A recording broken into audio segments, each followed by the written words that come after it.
I think a couple of days ago, I saw this actually uh, basically published in Korea Times, and the writer actually, his name is Michael Shannon. Um, his tone in this article, of course, you can basically pick up that he sounds very, very liberal and very sort of anti-Christian. Mm. However, one thing that he cannot dispute, and I think is also sort of the latest research done by Harvard University, is connecting Christianity with happiness and mental health.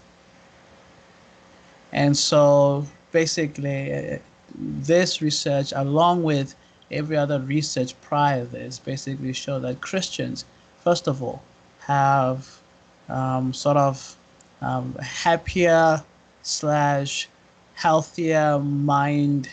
I'm going to say psychological health, mind health, and all of those things. And simply being a Christian is makes you a happier person overall, Mhm. right? And even he acknowledged it and all of that and whatever. Now, why am I showing this? Simply because we can show this facts to people. And, but of course, the thing is, most people would just simply um, just say, yeah, but, you know, it, Right. and that's a whole thing about sort of the age that we live in is that facts are there, everything is there, Mm-hmm. but basically, um, it's actually difficult for people to even accept the facts and truths simply because they feel obliged to always defend the kind of ideology that they have. You know, does that mean we have to give up? No, you know, Mm-hmm. but Right. at the same time, I think it's also quite realistic to simply acknowledge sort of the difficult task that we have ahead of Mm-hmm. us in terms of presenting the truth. Um, and yeah, but that's something we should always never give up on. Truth is there, facts are there. Even non-Christian scientists have acknowledged the truth about even um, sort of the practical side of Christianity and the overall positivity of Christianity. Mm-hmm. And yet, this still has to filter in down into societies, and every Joe needs to sort of hear and understand this. Mm-hmm. And so just it's our job to make sure that people simply understand the truth and fact, no matter how daunting the task may be, you Wow. know. Yeah, and it is quite daunting. You said earlier about praying for wisdom on how to best present the truth. It's not up to how persuasive we are or how inoffensive the truth becomes or how we dress it up to be inoffensive. Some True. people will just reject it. That's the thing. And I think it's a thing of, um, I think that's just a sobering fact that um, I'm here, at least we're all here right now on this earth, and we simply have to simply present the truth of Christ in a short span of basically within a short time that we have on earth, you know.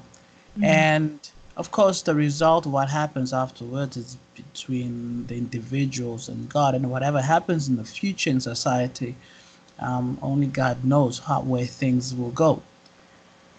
But what we need to focus on simply is just the here and the now, and the responsibilities that we have, the here and the now. And of course, people will get offended, yes, because of course that doesn't mean in terms of the proper response. That doesn't mean that we simply have to go out to offend people. I mean, I remember those this church in the U.S. has this what you call the Baptist church that used to make demonstrations and at their funerals of military guys and The non-Christian Baptist church. what Is it Westboro or something? Westboro Baptist? Is that what it that's was called? Westboro. Is it? Okay.